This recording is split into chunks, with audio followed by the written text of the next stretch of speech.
La punition est juste satisfaisante pour l'adulte, parce qu'elle lui permet d'établir son pouvoir sur l'enfant.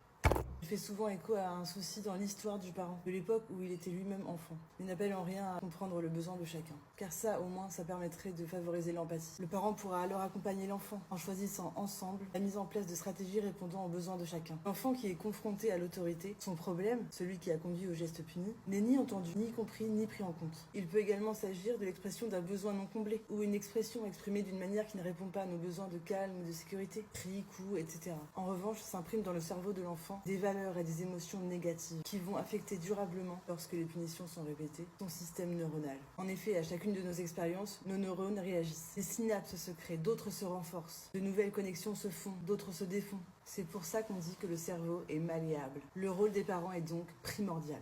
S'il répète constamment des gestes ou des paroles violentes, l'enfant les imprime et les ancre dans son cerveau. En revanche, cela marche aussi dans l'autre sens. Lorsque